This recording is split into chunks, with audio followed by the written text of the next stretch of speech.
It's time now for Countywide, a special presentation of Yavapai Broadcasting News. Join Paul David and Jen Cohen as they talk with our community's leaders, newsmakers, and people in the know. You'll hear about the hot topics that affect all our lives in Yavapai County. And now, here's today's Countywide. Welcome to Countywide. I'm Paul David. As always, it's great to have you in studio with us today. We've got two guests today, and we're talking fires once again. Prescott National Forest Fire Staff Officer Pete Gordon, you're back with us. Welcome back. Thank you. And Central Yavapai Fire Marshal, Central Arizona Fire Marshal. Central Arizona Yes. Fire Marshal Rick Chase. So many years of Central Yavapai. So, anyways, welcome to studio. It's really timely that you're here, Rick. Yeah. Because you guys have been extremely busy over in Prescott Valley. Well, last Friday we had the Viewpoint fire. Yep. And then yesterday, I don't know what it is, about 11 o'clock, 11 at noon is like the bewitching hour of fires in Prescott Valley, at least the last two. And then you had a fire yesterday as well. Correct, right off of Fane Road. Yes. Fane fire. Fane fire was yesterday's, okay. Yeah.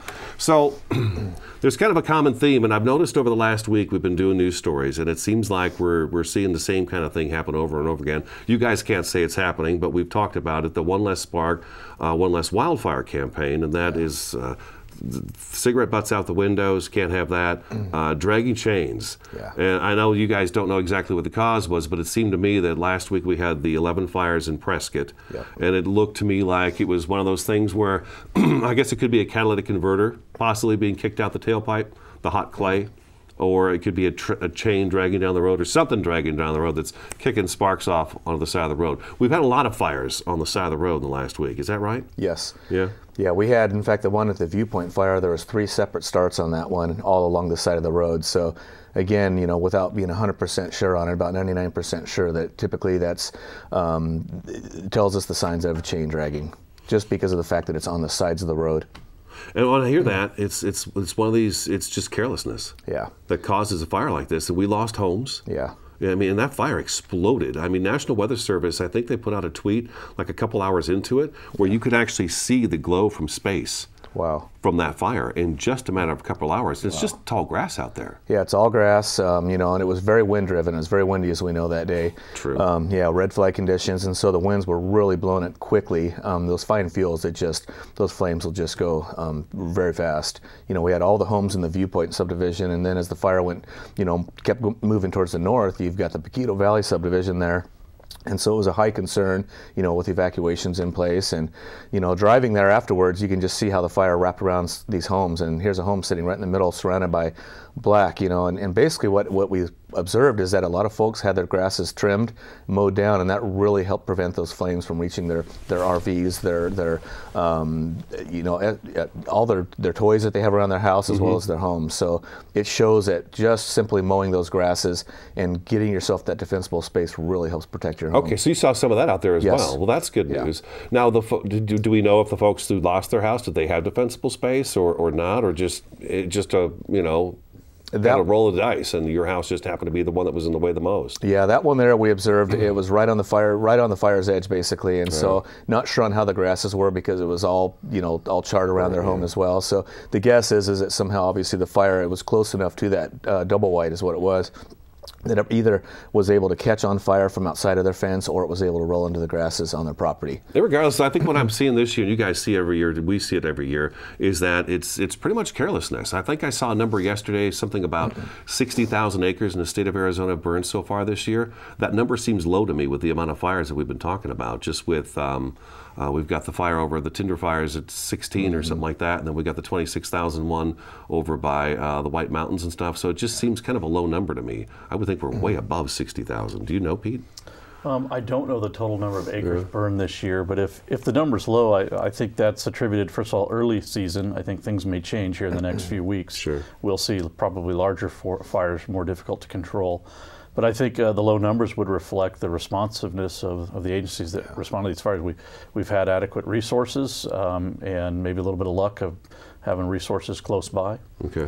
But that could change. I know I can speak to the Prescott National Forest. We've only had 8 statistic fires this year for less than 2 acres. What's a statistic fire? One that has a potential to escape or a threat, or has escaped or threatened National Forest Service lands. Okay. We often respond and help. We were on the Viewpoint fire. That would not be a statistical fire for the Forest Service. That was an assist. We helped the fire department, and we helped the state forestry and fire management on that. It's kind of that thing right now too, isn't it? I've noticed that when we have these fire starts, it's like all hands on deck. Oh, yeah. It doesn't matter what agency you're with, and that just shows over the years. I remember back at the beginning when I started doing news, it wasn't really like that. I mean, you really had to pull some teeth to get people to work together, but that doesn't seem to be the case anymore. I mean, it's you guys hear fire and boom. Yeah. I mean, we had multiple agencies on the Viewpoint fire, right? Yes. We also had multiple on yesterday's Fane fire as well. Yeah, Prescott National Forest had representation there, as well as State Forestry did. There was several different jurisdictions that assisted on that one. Yeah. State Forestry kind of works differently than the Prescott National Forest. Even a fire agency, they've got their state lands, right? Correct. And then they call in whatever agencies are the closest to that, and they utilize those fire agencies. Is that how that works? Yeah, and they also have a responsibility to support the fire districts and fire departments across the across the state where private land is involved. Yeah. So whereas the feds, we don't have any jurisdiction or authority, but we certainly have the authority to assist. These fires have all been preventable.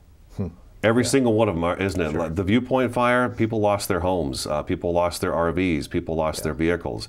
It could have been avoided had somebody, and I'll say it, if somebody had taken that chain and twisted it. Like even when I hook up my camper, I've got to get underneath there, you got to twist that chain, and then you latch that safety chain on. So if somebody just takes a moment to do that and go around and make sure everything's, all the P's and Q's are hooked up and properly done, we could see a lot less of this happening.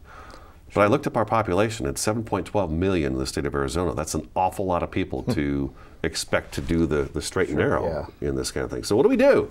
Well, one of the things too, Paul, that we find is that we get the education out annually. The folks here probably get tired of hearing it, some of them, and then we have a lot of people that move here from other states. A lot of it is the folks that are coming up to visit as well. And they either come from out of state or out of the area where this may not be as prevalent where they live, so they're not used to checking their chains or ensuring that there's nothing that's going to create a spark. Of course, proper disposal of a cigarette, that should be a given. But a lot of times that could be the case as well. It's not always local folks. It could be people coming in from outside the community.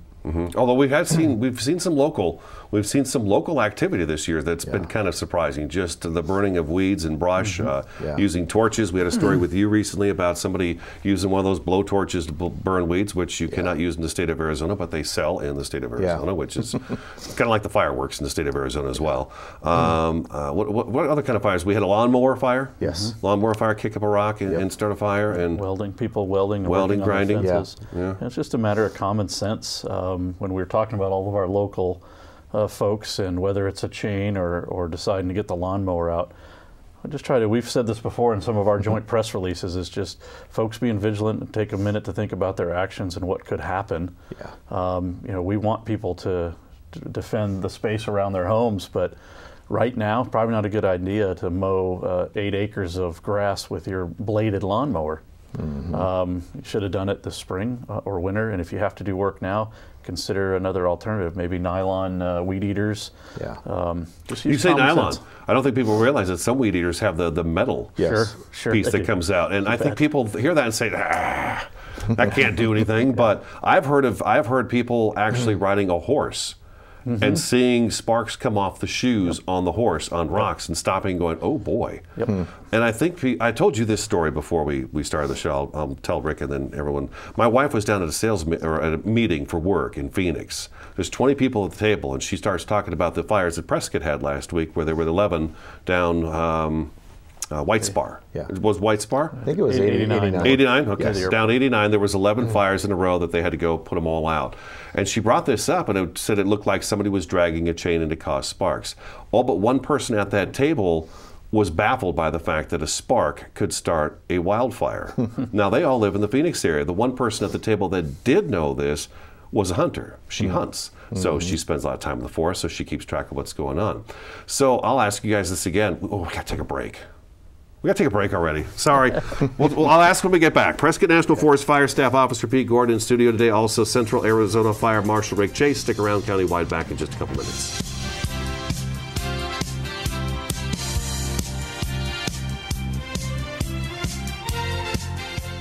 It appears these hot ashes are about to be dumped, which could possibly start a wildfire. How will Smokey deal with such a hot situation? The garden hose defense. Next, a thorough stir. Then another spray. And finally, feeling if the ashes are cool. Oh, yeah. Ah, yes, the selfie. A ritual practiced so frequently with this tribe, but not so much by Smokey Bear. Only you can prevent wildfires.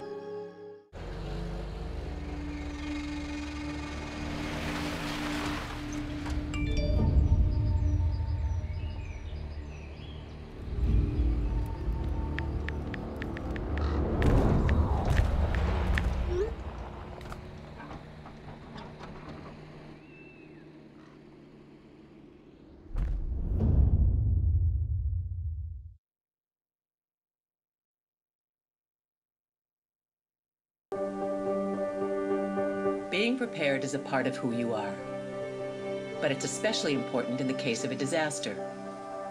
Be informed about possible emergencies in your area. Make a plan that covers where you go in an emergency. Build a kit with the things you need to survive. There's no one more capable of planning for your situation than you. Start your plan today. Go to ready.gov/myplan.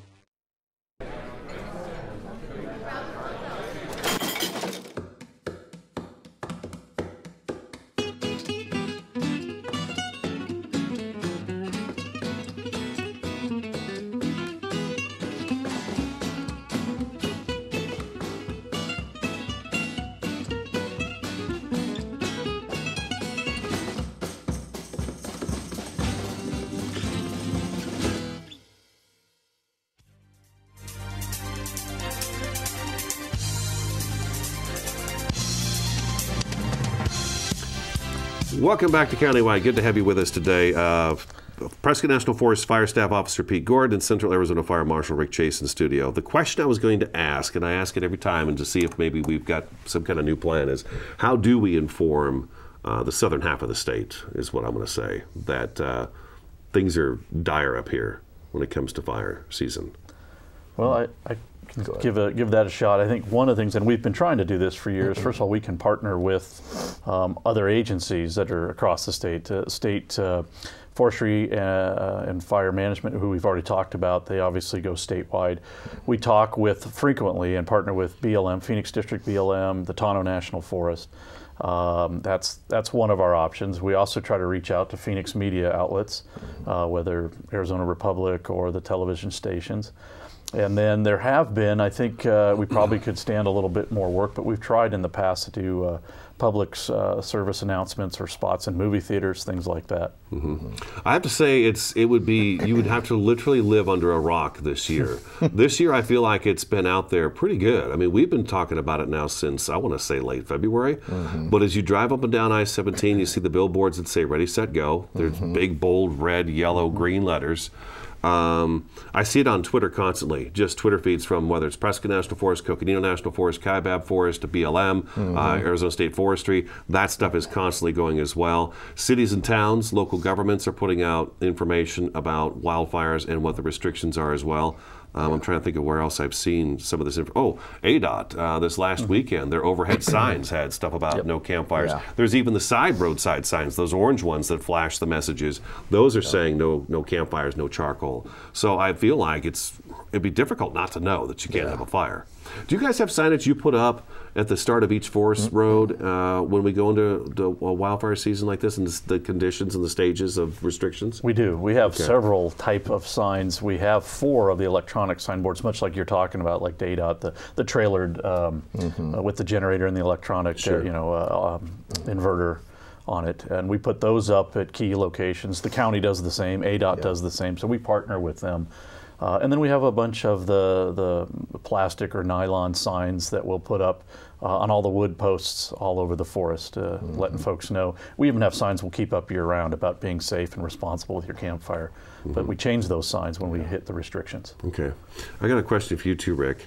Last Friday's fire, yesterday's fire for that matter, I noticed yesterday's fire kind of burned up to the road, so that seemed to help. But this other one on Friday, it didn't. It started along the side of the road, and it was red flag day, and we had, well, Prescott Valley, it's like always windy there. Yeah. You know, so I mean, you guys probably had 50-mile-an-hour plus winds, I would imagine, over there. Yeah. How do you have something that starts? I mean, it's not like you have trees and bushes and things like that. I mean, it is just literally grassland out there. When you get something like that come in that starts along Fane Road, and there's nothing but grassland out there for as far as the eye can see, how do you even begin to get in front of something like that? Where do you decide this is where we get in front of it? Because I mean, it is just moving so fast. Yeah. We're talking, what, 5,600 acres in about 5 hours. Yeah. Friday. That's impressive. Yeah. That's a fast-moving fire. So what did you guys do to kind of decide, okay, this is where we need to be to get in front of this thing? Well, there's a couple of different things. Like, for example, yesterday's fire ended up being it was a little over 50 acres, like 54 acres. So there's a couple different ways we can do this. Because it's grasses, it's fine fuels, they burn pretty quickly. Once they burn, there's really not a chance that it can reburn through there. So a lot of times we can take our Type 6 patrols, our four-wheel drive rigs, and we can drive through the black and hit the head of the fire that way, kind of from behind it, and stop its forward progression into the dry grasses. If it seems like it's moving too quickly and it's unsafe conditions to do that, they can get out ahead and try to get a 2-track road, any kind of a dirt road, and they can use that and burn out from that to help prevent, you know, what it will do is put more black, so when that fire does reach it, it's going to have a wider area that it won't be able to push through. That's exactly what happened on the viewpoint. Burnout operations. Exactly. That's what we're talking about, right? Yep. Back burning, burnout operations, blackening. A bunch of the Forest Service resources were able to get out ahead of the viewpoint fire, and they did exactly that about the same time as the air tankers arrived. So the air tankers helped cool down one of the flanks of the fire out at the head, and several units, hotshot crew, and several of the Forest Service engines started burning out off an old pipeline road and taking it back around the corner, really to pinch the head. So air resources are at Prescott Airport. Am I right in saying, is that true? Right now we have our exclusive use helicopter on contract. It started May 1st. It'll be here through most of July. And that is a Prescott National Forest resource, but it was utilized on the viewpoint. And it's at the airport. It's at the airport. Because this literally started between Viewpoint Subdivision and the airport. It sure did. Yes. And then looking at the map, I was like, okay, if this thing is burning the direction I think it's burning, Chino Valley's like right out there, but it didn't. It kind of moved above Viewpoint Subdivision and then kind of headed off Buddhist. Buddhist temple or something out there. Not very far, about 4 miles, 3 to 4 miles from there. That's where it stopped. Well, the winds changed too, and they started blowing east, which curved that fire over towards the tail end, towards the east. But it was a good location because it was past most of the subdivisions that were going to be affected by it. And then you can see where the VLAT that came in and dropped the slurry really helped head off that fire a lot and prevent its forward progression. So it was essential that we had that on the fire. Let's talk about go. How much time do these people actually have that were living out there to actually go? There was no ready. There was really no set even. It was like, you got to go, and you got to go now because this thing is coming. Yeah, there was a lot of panic going on out there. In fact, I live real close to there as well, and so when the fire first started, I drove over there, and you can just see people driving all over. They're jumping out of the cars. They're panicked. A lot of smoke in the air, a lot of traffic. So it was definitely, and everybody was still rolling into the scene because the scene was so, it was just in the beginning phase of it. So, we talked to folks that live in the forest, ready, set, go, defensible space. We do talk to folks as well about, living in the back of Prescott Valley, for example, where you're surrounded by grasses. But this fire was a prime example of how quickly a fire can move. And like you're saying, Paul, they didn't have time to really be ready. It was go. Yeah. When I was here in March, we talked about maybe different phases to these approaches. The defensible space is what we should always be doing well ahead, seasons ahead of fire season. And then the One Less Spark campaign is another phase of while you're doing things during fire season, pay attention to what you're doing and recognize what causes a fire. And then the Ready, Set, Go is the campaign where, hey, it's fire season, there may be one coming over the hill now, have a plan. And I would say, this is a good example of the ready and set part of Ready, Set, Go. Taken care of already. Should have been done already. Yeah. Absolutely. Folks need to recognize just about everywhere in the Southwest or in the Western United States, it's either a fire adapted community or fire-dependent ecosystem, fire's been here longer than we have, and we should come to expect it. We hope our citizens recognize, whether you're in the grass or in the pine trees or the chaparral, ready and set. Be doing that in the wintertime. Have that plan. Yeah. And when March rolls around, maybe start having some things noted where you're going to go and what you're going to grab, so that when you have 5 minutes to get out, you're ready. You're ready to go. All right, we're going to take another break, okay? Prescott National Forest Fire Staff Officer Pete Gordon in studio today. Central Arizona Fire Marshal Rick Chase. Good website for you, firerestrictions.us, countywide, back in just a couple minutes.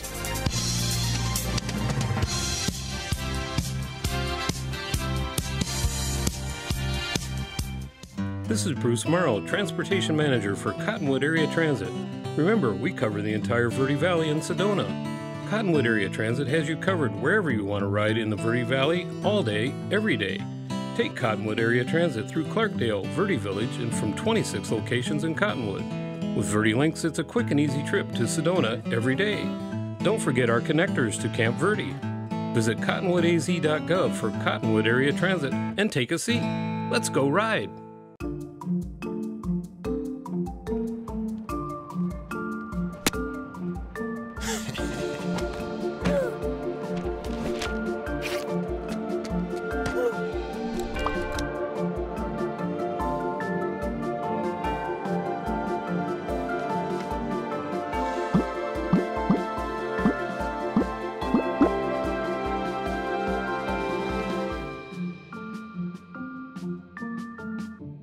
What to expect when you're expecting. Like here? A teenager. Today, I'm going to show you how to team-proof your home. First step, hide the car keys. Preferably somewhere they would never look. Challenges will come up. Be ready for them. Hi, honey.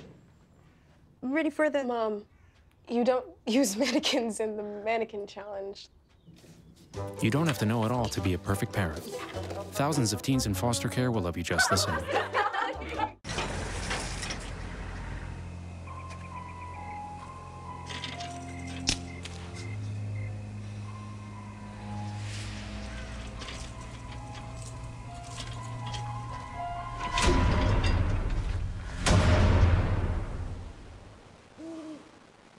If you don't fix them, sparks from dragging tow chains could cause a wildfire, and that could be scary.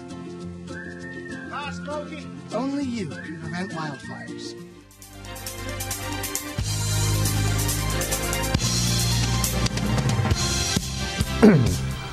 Welcome back to Countywide. Just a couple minutes left for the program. A question out there that probably a lot of folks have for the Forest Service and anybody who's got anything to do with fire season this year is, we went to stage 1 restrictions pretty early this year. Yep. Stage 2 restrictions, I mean, it just followed right afterwards. 2 weeks later, yep. 2 weeks later, and now here we are a couple weeks later yet, and we're still getting these fires popping up.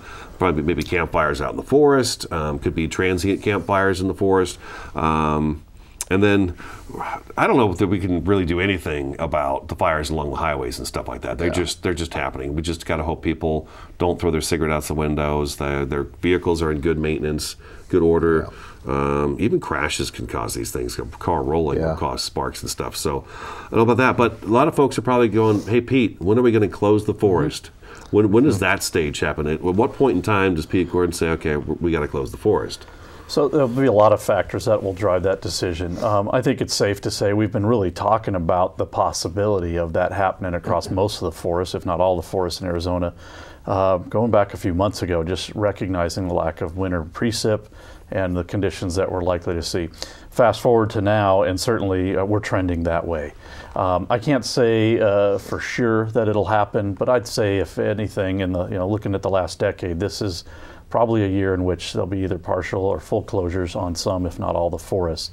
As we talked a little bit before the show, I think I'd love to share a little bit of the truth about closures. Closures are marginally effective, to be honest. We're seeing great results out of our stage 1 and stage 2. I know some areas of the state are maybe still dealing with a little bit of illegal or abandoned campfire issues, but for the Prescott, we're seeing the trend downward. We only had 5 illegal campfires last week. That's down from 7 the week before. And when we went into restrictions, we went from 10s to single-digit numbers. So folks are mostly compliant.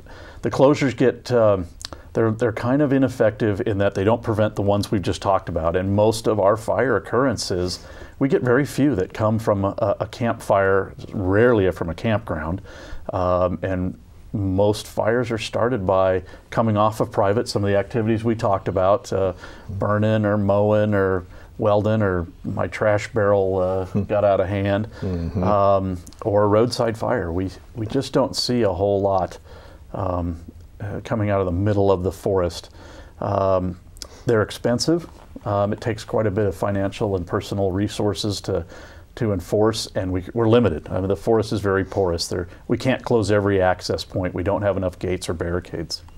We're out of time. Pete, thanks for coming in. I hope we hit everything. I mean, we've had you in a lot. We've had you guys in a lot. So if you need help, just let us know, right? Great. Okay, so firerestrictions.us, again, is a great website to go to find out restrictions on your forest. And then call your local fire jurisdiction to find out what restrictions are going on in your own backyard, because they do vary a little bit from town to town, community to community, city to city. So make sure you do that. That's today's Countywide. Thanks for watching, listening, and we'll talk to you again next time.